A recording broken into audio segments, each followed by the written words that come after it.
1 mile, they're off and they're racing. So day 2 of the Bet365 Craven meeting underway. A sharp start made here by Busento, who's up with the pace. Also Dionysian's coming through, very keen indeed. Gentle Winnie showing good speed up the near side.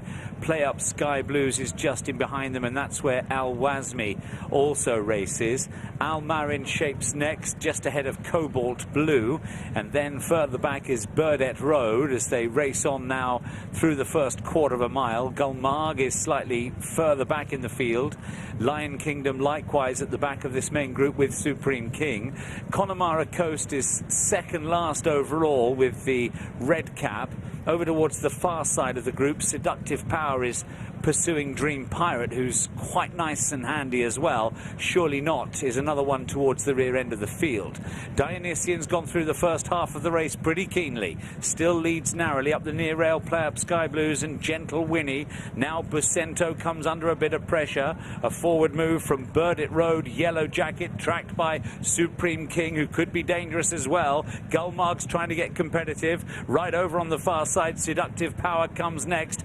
El Wazmi's trying to get a run up this near side, but making quite hard work of it, changing his legs as well repeatedly, and now into the dip they come, the final furlong marker in sight, and from the back Surely Not's made rapid progress to come and lead from Gulmarg now. Surely Not, Gulmarg, Connemara Coast is finishing off very strongly up the near side running rail, but it's Surely Not for Hollie Doyle, clear from in second place. Connemara Coast, those two were the last pairing through the first half of the race. They've come home 1-2 ahead of Gulmarg in behind those, and Lion Kingdom not far away.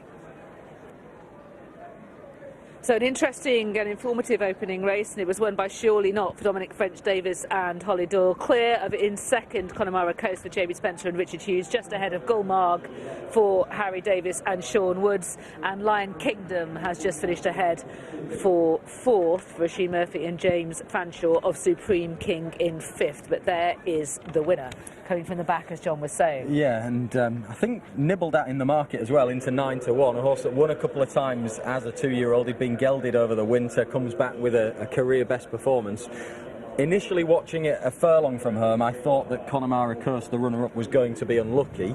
He's certainly shaped extremely well in defeat, but the way that Surely Not has finished off, and the distance between them at the line, I'm not sure you would necessarily call the second horse unlucky for all that he's shaped very well in defeat. Obviously, Surely Not did get first run on him, but he hasn't thundered home in such a manner that you would say he should definitely have won the race. But certainly a very eye-catching run from the second horse, splitting Surely Not and Gulmarg, two horses with much more experience coming into the race. Yes, I think the winner finished with something left, but as you say, the winner was well on top. This is us. He should have finished closer either way, shouldn't he? Definitely. You can see, particularly Connemara Coast, where he comes from. It's interesting. I know Surely Not's won the race and comes from right out the back himself. Both horses coming from well off the pace, but Connemara Coast from stall 1 is switched right across to the near side and doesn't actually do Surely Not that many favours in the early stages. No, very much not. Yesterday it looked as though there might have been a bias towards the stand side rail. What was your view? In this instance? No, yesterday. Oh, yesterday there might have been. I wouldn't. Is that why Jamie Spencer came over? I think probably to get loads of cover as well, and from the pack, from where he was drawn, he knew that he wanted to be patient on him. Obviously, you're a bit of a hostage to fortune from that point. He would have wanted gaps a little bit sooner, wouldn't he? But in terms of this race, I think it tells us that it's fairly even across the track. Surely Not's obviously decided to make the move towards the centre and has stayed on strongly, and Connemara Coast goes for the run up the rail, and he loses a lot of ground, doesn't he, by getting short of room, whereas Surely Not's able to gather much more momentum on the outside of the pack. Watching it again on that side shot, it does make you think that Connemara Coast should definitely have finished a fair bit closer, because obviously there was next to nothing between them, and for that whole penultimate furlong he was getting stopped in his run. The runner up traded odds on in running, I'm hearing. 6.5 seconds above standard, the overall time. I mean, he's knocked the eye out with how he's shaped, hasn't he, Connemara Coast? He's definitely a very well handicapped horse. Further back, but at Rhodes run with credit, returning to the grass, might be a slightly better horse on the all-weather. I did like the run of Lion Kingdom, who's keeping on steadily in the closing stages. He looks like the type physically that would come on for the run today, but he's run really well, and he's got more to give at the line without being it's whole hands and heels really for the last 100 yards of the race at least, and he's still finishing off nicely.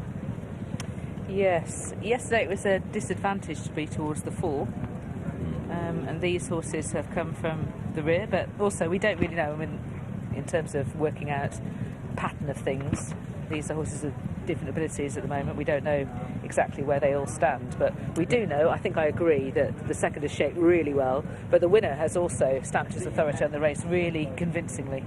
He has. I think the pace was pretty strong, and the likes of Dionysian, for instance, overdid things on the front. In his own way, he was racing back on a straight track. His wins have been round a bend on the all-weather, and he's possibly a horse that's better suited to racing around a bend rather than today's straight track, and he just hasn't got home, having raced too freely, Dionysian. Well, the front flank really hasn't got home, have they? They've finished quite well beaten, as you said. They've gone really strongly. Right, coming into the winner's enclosure now is Surely Not under Hollie Doyle, her first winner at Newmarket in 2023, and Ffrench Davis, of course, the winning trainer.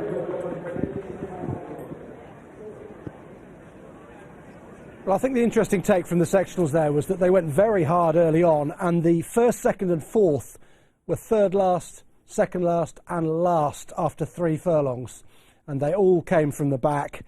The fastest furlongs were the second and third, 11.94 and 11.9. An overly strong gallop, he paid to be held up, and Surely Not wins at 9-1. Connemara Coast 15-2 second, Gulmarg third at 11-1, 15 ran. Now time's not all that flash, is it, at all? 1:42.35, over 6 seconds outside. The ground is drying out. I suspect the wind, they are running into a slight headwind, had an effect on that time. We'll monitor them through the afternoon.